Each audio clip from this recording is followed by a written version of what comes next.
આણંદ શહેરમાં આવતીકાલે અયોધ્યા ખાતે ભગવાન શ્રીરામ મંદિરની પ્રાણ પ્રતિષ્ઠા મહોત્સવની ઉજવણી નિમિત્તે ભગવાન શ્રીરામની શોભાયાત્રાઓ નીકળનાર હોય તેમજ ઉજવણી થનારી હોય આજે શહેરમાં પોલીસ દ્વારા ફ્લેગ માર્ચ કરવામાં આવી હતી। આણંદ ડિવિઝનના નાયબ પોલીસ અધિક્ષક જયંત પંચાલના નેતૃત્વમાં ફ્લેગ માર્ચ ડીવાયએસપી કચેરીથી પ્રારંભ કર્યો હતો, જે જૂના દાદર લક્ષ્મી 4 રસ્તા, જૂના રસ્તા, ગામડી વડ, બેઠક મંદિર, વેરાઈ માતા મંદિર, અંબી માતાના મંદિર સહિતના વિવિધ રૂટ પર ફરી હતી, જેમાં આણંદ અને વલ્લભ વિદ્યાનગર પોલીસ મથકના અધિકારીઓ અને પોલીસ જવાનો જોડાયા હતા।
આવતીકાલે અયોધ્યા ખાતે શ્રી રામ જન્મભૂમિ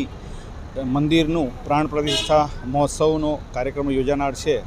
જે અનુસંધાને આણંદ જિલ્લામાં પણ અલગ અલગ પોલીસ સ્ટેશનની હદમાં અલગ અલગ કાર્યક્રમનું આયોજન કરવામાં આવેલું છે, જેના ભાગરૂપે પોલીસ અધિક્ષક શ્રી બંસલ સાહેબની સૂચના અને માર્ગદર્શન હેઠળ આજરોજ આણંદ ટાઉન પોલીસ સ્ટેશન વિસ્તારમાં આણંદ ટાઉન પીઆઈ, તમામ પીએસઆઈ શ્રીઓ, જિલ્લા traffic PSI Nagol, city traffic PSI Desai તથા આણંદ ટાઉન પોલીસ સ્ટેશનના પોલીસ કર્મચારીઓ તથા અમારી કચેરીના પોલીસ અધિકારી અને કર્મચારીઓ સાથે આણંદ ટાઉન પોલીસ સ્ટેશન વિસ્તારમાં ફૂટ પેટ્રોલિંગ તથા ફ્લેગ માર્ચનું આયોજન કરવામાં આવેલું છે। આ ફ્લેગ માર્ચ અને ફૂટ પેટ્રોલિંગનો મુખ્ય ઉદ્દેશ આવતીકાલે યોજાનાર તમામ શોભાયાત્રાઓ, આરતી અને રામધૂન દરમિયાન કોઈ અનિચ્છનીય બનાવ ન બને તે માટે જાગૃતિ માટે અને પ્રજાની અંદર